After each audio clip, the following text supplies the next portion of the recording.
አንዲት መርፌ ስንቱን ቀዳዳ ትስፈው። ዙበይዳ ስልክ ደወለችና አብርሽ አለችኝ። ድምጿ ውስጥ ምቾት አለ፣ አይጎረብጥም። የዙበይዳ ድምፅ ከዙበይዳ ቆዳ የተቀመረ ይመስለኛል። ቆዳዋ ደግሞ ድምጿን የለበሰ። ሁለቱም ነፍሴን ይለሰልሱልኛል። ወይዬ የኔ ቆንጆ፣ የኔ ማር፣ የኔ ለስላሳ፣ የኔ ሐር፣ የኔ ፍቅር፣ የኔ ደስታ፣ የኔ ሳቅ፣ አቡ ምን ልበልሽ በእናትሽ፣ የኔ ፌሽታ፣ የኔ ሐሴት። ዙበይዳ ዝም ብላ ስታዳመጠኝ ቆየችና ዝምቷ እስክሪብቶና ወረቀት ይዛ ያልኩትን ሁሉ የምትመዘግብ ነበር የሚመስለው። ረጋ ብላ አባባ ሊያናገሩ ይፈልጋሉ አለች። እኔም ደንገጥ ብዬ ምን አልኳት። የጨው አምድ ባንዴ ድርቅ አልኩ። ይሄማ ቀልድ ነው ዜድ፣ አንቺ ደግሞ በማይቀልድ ነገር አቀልጅ አልኳት። ወላሂ እየቀለድኩ አይደለም አብርሽዬ አለች። ረጅም ዝምታ በመሃላችን ሰፈነ። ምነው ድምፅ ጠፋ? አንበሳ ገላለው የሚለው ባልሽ ቅጠል ሲንኮሻኮሽ ገደል ገባልሽ አላሉ ብላ በሚያምር ሳቋ ተቅለጨለጨች። ይኸውናት የኔ ዙበይዳ፣ በየትኛው አስጨናቂ ሁኔታ ውስጥ ብትሆን እንኳን ወይ ፍንክች ከሳቋ የተረጋጋች፣ እርጋታዋ ደግሞ የሚያረጋጋ። ደግሞ እሷ ላይ ብቻ አይቆምም፣ ይተላለፋል። እንደ ሽቶ ከእሷ ላይ ይነሳና በመረጋጋት ጠረኑ ነፍስን ያውዳል። አዋቀ ልጅ ባክሽ፣ አባባማ ቅጠል ብቻ አይደሉም፣ ግንድ እኮ ነው የወደቀብኝ አልኳት። አባባ የምትላቸው አባቷን ጋሽ ጀማልን ነው። በጣም የሚገርመኝና የሚደንቀኝ ነገር የዙበይዳ እህትና ወንድሞቿ በሙሉ አባታቸውን አንቱ እያሉ ነው የሚጠሯቸው። አንድ ቀን ታዲያ ዙበይዳን ጠየኳት። ዜድዬ እንዴት አባትሽን አንቱ ትያቸዋለሽ? ባክህ ታላቅ እህቴ ዛህራ አንቱ ስትል ሰማሁኝ፣ በዛው ቀጠልኩበት። የሚገርም ነገር ደግሞ የኔን ታናናሾች እኮ ራሱ አንቱ ነው የሚሏቸው አለች። ትልቅ እህቷ ዛህራ ጋር የዛሬን ያርገውና እንግባባ ስለነበረ ዛህራን ጠየኳት። ዛህራ አባት አንቱ ይባላል እንዴ? አንተ ልጅ፣ ትልቅ ወንድማችን አንዋር አንቱ እያለ ሲጠራቸው ስለነበር እኛም በዛው ለመደብን አለች። ሲወርድ ሲዋረድ የመጣ አንቱታ ነዋ አልኩኝ በሆዴ። በጣም የሚያስቀው ታዲያ የመጀመሪያው የአንቱታ ጅማሬ ትልቁ ልጅ ኡስማን ጋር ሲሆን የጋሽ ጀማል ልጅ ሳይሆን ገና ትዳር እንደመሰረቱ ልጅ ሳይወልዱ በፊት አብሯቸው መኖር የጀመረ የጓደኛቸው ልጅ ነበር። ከዛ በኋላ የተወለዱት ሁሉ አባታቸውን አንቱ እያሉ ቀጠሉ። የዙበይዳ አባት ጋሽ ጀማል የተፈሩ የተከበሩ የሀገር ሽማግሌ ናቸው።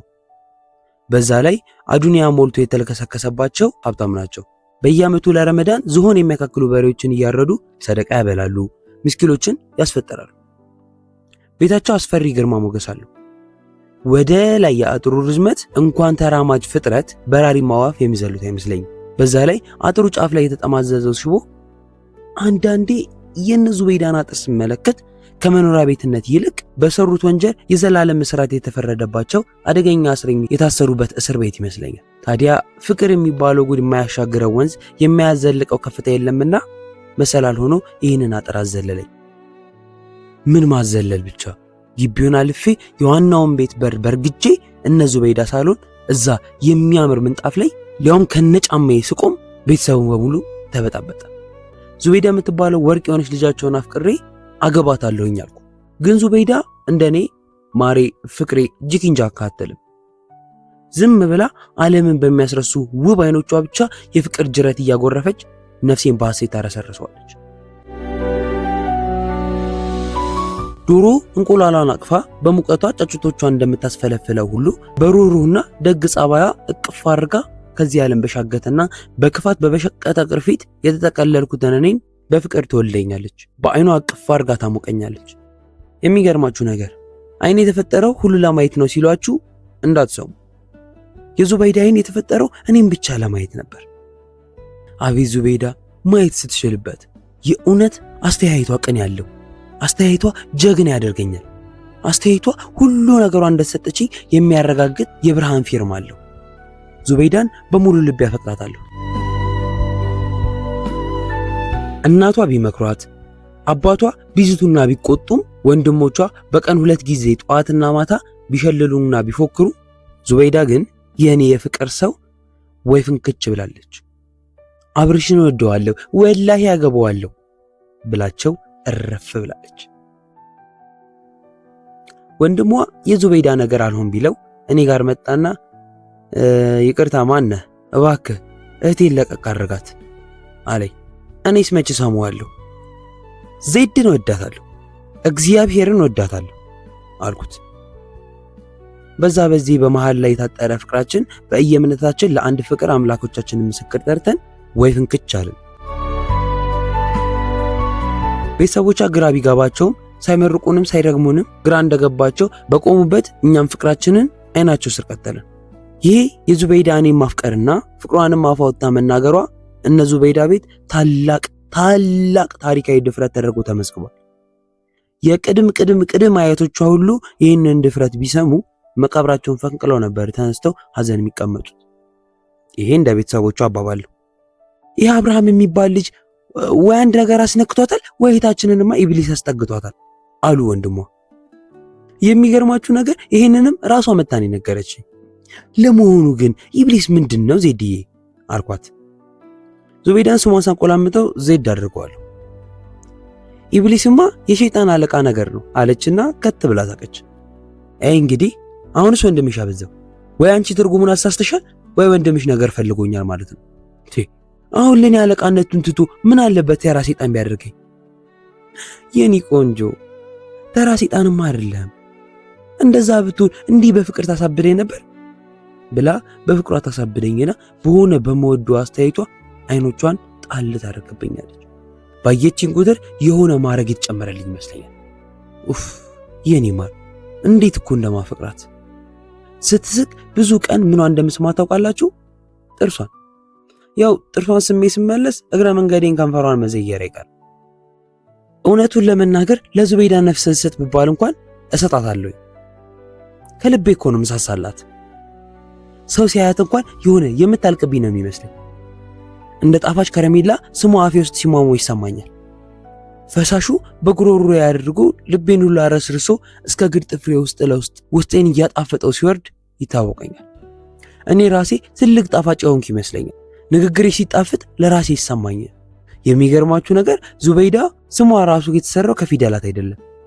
የሆነ የተጻፈ አግቹ ጶርስ ደፈ የሆነ ረተ ገፈድየ ከሚባል በገነት ከሚገኝ ፍሬ ጭማቂ ነው ተቀምሞ የተሰራው። የዚህ ፍሬ መልእክቶች ለዓመት በዓል የሚመገቡት ጣፋጭ ፍሬ ነው። ቅርጹ የብርቱካን ልጣጭ አይነት ሆኖ ልጣጩ ከብርሃን የሚሰራ ነው። እሰይ ወይ ዙበይዳይን እንዲህ ሳደንቃትና ሳሞግሳት ባይወጣልኝም ግን ደስ ይለኛል። በእውነት ደግሞ ይገባታል የኔ ውብ ዙበይዳ። አገሬን ትመስለኛለች። እትብቴ የተቀበረባት አገሬ፣ ፈገግታዋ ባንዲራዬ፣ አይኗ መከላከያ ሰራዊቴ፣ ብቸኝነት የሚባለው ጠላቴ አደባይቶ የደስታ ባንዲራዬን በልቤ ግዛት ላይ ከፍ አድርጎ የሚያውለበልብልኝ ፍቅሯ ይመስለኛል። ፍቅሯ በምድር የተደበቀ ነዳጅ፣ የከበረ ድንጋይ፣ ታማኝነቷ የአገር ሚስጥር፣ ለዙሪያዋ ድንበር ካለ ያለን ያለ ልጇ ፍቃድ ማንም የማያልፈው እኔ ግን የምሄድበት የምዳህበት ዳዴ የምልበት የምቦርቅበት ለወግ ለማዕረግ የምበቃበት ምድሬ ዙበይዳ አገሬ ናት። ዙበይዳ ከታላቁ ቤታቸው እየወጣች ለ2 ዓመታት ዓለማችንን ቀሽተናል። ዓለማችን መተያየት ነው። ዓለማችን መነካካት ነው። ዓለማችን እኔ እሷ አጠገብ እሷ ምን ያጠገብ መቀመጣችን ነው። ያ ጊዜ ማንም ምንም የማይልብን ጊዜ ስለነበር ለኛ ሰርግና ምላሽ ሆኖልን ነበር። ፍቅራችን ሲጀምር ቤተሰቦቿ ያን ያህል አላሳሰባቸው። ሲደጋገም ግን ልጃቸው አጫዋች ያገኙ መስሏቸው ወንድሞቿ ራሱ እንበዛም ፊታቸውን አላጠቆሩብኝም ነበር። እንደውም ወንድሞቿ ወደ ሱቃቸው ብቅ ስል በወዳጅነት ያስተናግዱኝ ነበር። ሲቆይ እህቷ ዛህራ አይነ ውሃ እንዳላማራት ለዙበይዳ ነገራት። ቆይ አይኑ ውሃ ግን ምንድነው? ለማንኛውም ተውት እሱን። በጣም እየቆየ ሲመጣ ያበጠው ፈነዳ።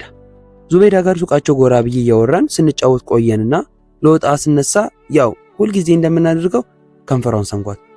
ልክ ዙበይዳን ሰማት የዙበይዳ ታላቅ እህት ዛህራ ወደ ሱቅ ስትገባ ልክ እንደ ሂሳብ ቀመር ልክ መጣ። ተከታተምን። እህቷ በአይን በብረቷ ስንሳሳም ስታይ በብረት ዱላ አናቷን የነረቷት ይመስል ደርቃ ቀረች። ዛህራ የዙበይዳ እህት በቃ ደረቀች። እንደው ድንጋጤዋን ስመለከተው ድንገት ሳታስበው እሷን የሳምኳት እንጂ እህቷን ስስማት ያጋጠማት አይመስልም። ትልቁ ጦርነት እዚህ ጋር ተጀመረ። ከዛ ቀን ጀምሮ ቤተሰቡ በሙሉ ሐሳብ፣ በሙሉ ሀብቱ፣ በሙሉ ዘመዱ የሞቱትንም ሳይቀር ማለት ነው እኔና ዙበይዳ ላይ አሰለፈ።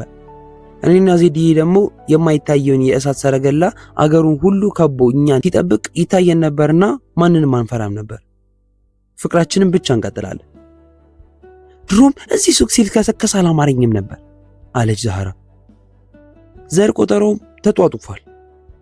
የአያታቸውን ጨዋነት፣ የእናታቸውን ትሁትና የተመሰገነ ባህሪ፣ የአክስቶቻቸውንና የአክስቶቻቸውን ልጆች የልጅ ልጆችም ጭምር ስመ መልካምነት ተነሳ ተጣለ።